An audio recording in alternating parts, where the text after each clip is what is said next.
പ്രവചനങ്ങൾക്കുമപ്പുറത്താണ് ബീഹാർ രാഷ്ട്രീയം. മുന്നണി ബന്ധങ്ങൾ രാഷ്ട്രീയക്കാറ്റിന്റെ ദിശയനുസരിച്ച് ഓരോ സമയത്തും മാറിക്കൊണ്ടിരിക്കും. നിതീഷിന്റെ കൂടുവിട്ട് കൂടുമാറ്റത്തിൽ ജനം മടുത്തോ? ജെഡിയുമായുള്ള ബിജെപിയുടെ കൂട്ടുകെട്ട് നേട്ടം ആവർത്തിക്കുമോ? ഇന്ത്യ സഖ്യത്തിന് പ്രതീക്ഷ നൽകുന്നുണ്ടോ ബീഹാർ?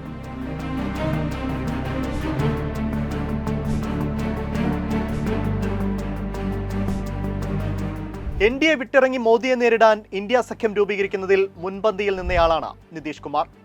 ജാതി സെൻസസ് നടപ്പാക്കി സഖ്യത്തിന് സാമൂഹ്യനീതിയുടെ രാഷ്ട്രീയം നൽകിയതും നിതീഷാണ്. എന്നാൽ മാസങ്ങൾക്ക് ശേഷം അതേ നിതീഷ് കുമാർ തന്നെ മോദിയുടെ കാൽ തൊട്ട് വണങ്ങി വീണ്ടും NDA പാളയത്തിലെത്തി. ഇങ്ങനെ നോക്കി നിൽക്കെ മറുകണ്ഠം ചാടുന്ന നിതീഷിനെ എങ്ങനെ വിശ്വസിക്കുമെന്ന് അണികൾക്ക് തന്നെ തോന്നിത്തുടങ്ങിയിട്ടുണ്ട്. ആ സംശയത്തെ പരമാവധി മുതലാക്കുവാൻ മറുവശത്ത് തേജസ്വി യാദവും സംഘവും ആഞ്ഞു പരിശ്രമിക്കുന്നുണ്ട്. 1995 തുടങ്ങിയതാണ് നിതീഷിന്റെ ഈ മുന്നണി മാറൽ രാഷ്ട്രീയം. ആദ്യം സമതാ പാർട്ടി രൂപീകരിച്ച തീവ്ര ഇടത് കക്ഷിയായ CPI-MLനൊപ്പം, പിന്നെ തീവ്ര വലതുപക്ഷമായ NDA ക്യാമ്പിൽ. 2013 NDA വിട്ട് RJDക്കൊപ്പം മഹാഗഡ്ബന്ധനിൽ.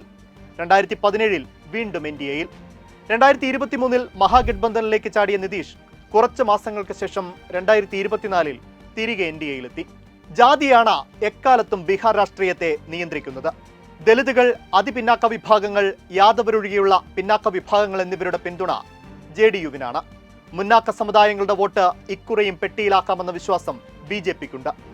BJPയുടെ ഒപ്പം നിൽക്കുമ്പോഴും ദലിത് വിഭാഗങ്ങളെ ചേർത്ത് നിർത്താനായെന്നതാണ് നിതീഷിന്റെ മുൻകാലങ്ങളിലെ വിജയം. ദലിത് വിഭാഗത്തിലെ അതിദരിദ്രരെ പ്രത്യേകം പരിഗണിക്കുന്നതിനായി മഹാദലിത് കമ്മീഷൻ എന്നൊരു സംവിധാനം തന്നെ നിതീഷ് ഉണ്ടാക്കിയത് ഇതിന്റെ ഉദാഹരണം മാത്രം.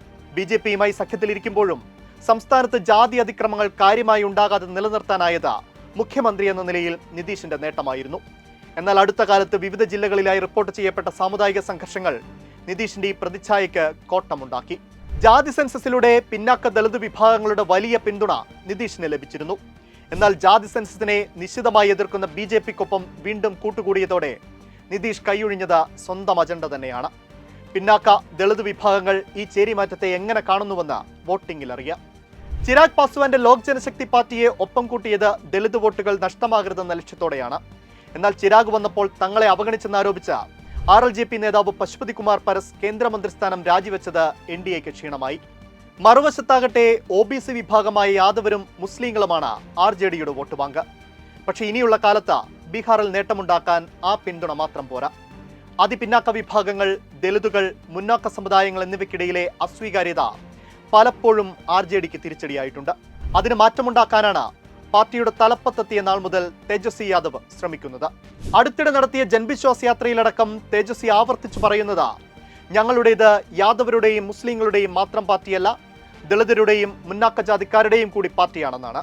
തേജസ്വിയുടെ വരവിലൂടെ മുൻകാലങ്ങളിൽ നിന്ന് വിഭിന്നമായി യാദവ, മുസ്ലിം, ഇതര വിഭാഗങ്ങളുടെ പിന്തുണ RJDക്ക് ലഭിച്ചു തുടങ്ങിയെന്നാണ് വിദഗ്ധർ അഭിപ്രായപ്പെടുന്നത്. 2020 നിയമസഭാ തെരഞ്ഞെടുപ്പിൽ അവർ നടത്തിയ മുന്നേറ്റം ഇതിന്റെ സൂചനയായും വിലയിരുത്തുന്നു. 40 സീറ്റുകളാണ് ബീഹാറിൽ. രാജ്യത്തെ ഏറ്റവും അധികം MPമാരെ സംഭാവന ചെയ്യുന്ന 4ാമത്തെ സംസ്ഥാനം. 2009 NDA സഖ്യത്തിന്റെ ഭാഗമായ BJP 12 സീറ്റുകളും JDU 20 സീറ്റുകളുമാണ് ജയിച്ചത്. 4ാം മുന്നണിയുടെ ഭാഗമായിരുന്ന RJDക്ക് 4 സീറ്റ് ലഭിച്ചു. കോൺഗ്രസിന് 2 എണ്ണവും. 2014 BJP 22 സീറ്റും സഖ്യകക്ഷിയായ LJP 6ഉം RLSP 3ഉം സീറ്റ് നേടി. UP എന്ന നിലയിൽ മത്സരിച്ച RJDക്ക് 4ഉം കോൺഗ്രസിന് 2ഉം സീറ്റ് ലഭിച്ചു.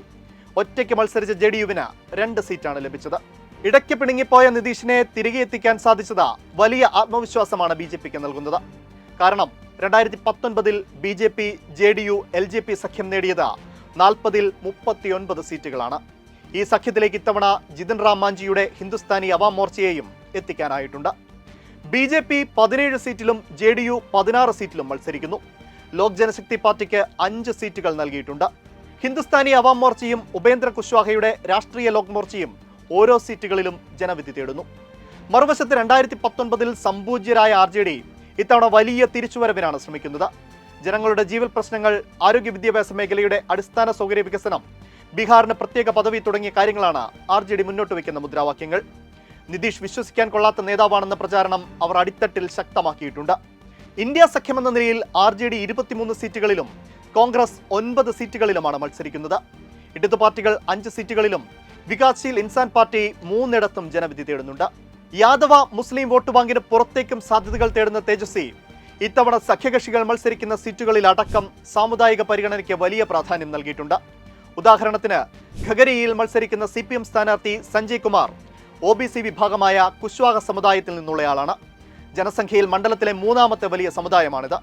സ്ഥാനാർത്ഥിക്ക് സമുദായത്തിന്റെ 50% വോട്ട് കിട്ടിയാൽ ഇവിടെ ജയിച്ചു കയറാനാകും. NDA സഖ്യത്തിനൊപ്പമുള്ള രാഷ്ട്രീയ ലോക് മോർച്ചയെ പിന്തുണയ്ക്കുന്ന സമുദായമാണ് കുശ്വാഹ. സഞ്ജയ് കുമാറിന്റെ സ്ഥാനാർത്ഥിത്വത്തിലൂടെ മറ്റു മണ്ഡലങ്ങളിലും കുശ്വാഹ വോട്ടുകളിൽ പിളർപ്പുണ്ടാക്കാനാകുമെന്ന് ഇന്ത്യ സഖ്യം പ്രതീക്ഷിക്കുന്നു. അതിപിന്നാക്ക വിഭാഗമായ മല്ല സമുദായത്തെ പ്രതിനിധീകരിക്കുന്ന പാർട്ടിയായ വികാസ്ശീൽ ഇൻസാൻ പാർട്ടി ഇത്തവണ മഹാഗഡ്ബന്ധൻ സഖ്യത്തിനൊപ്പമുണ്ട്. NDAയിലുള്ള ലോക് ജനശക്തി പാർട്ടിയിലെ പിളർപ്പും ഇന്ത്യ സഖ്യം പ്രതീക്ഷയോടെ കാണുന്നു. ഇടത് പാർട്ടികൾക്ക് ഇന്ത്യ സഖ്യം 5 സീറ്റുകൾ നൽകിയിരിക്കുന്നത് വെറുതെയല്ല. 3 മണ്ഡലങ്ങളിൽ മത്സരിക്കുന്ന CPIML കഴിഞ്ഞ നിയമസഭാ തെരഞ്ഞെടുപ്പിൽ നേടിയത് 12 സീറ്റുകളാണ്. CPIക്കും CPMനും നിയമസഭയിൽ 2 സീറ്റുകൾ വീതമുണ്ട്. ലോക്സഭയിലേക്കും ഇടത് പാർട്ടികൾ ഇതേ പ്രകടനം ആവർത്തിച്ചാൽ അത് മുന്നണിക്ക് വലിയ ഗുണം ചെയ്യും.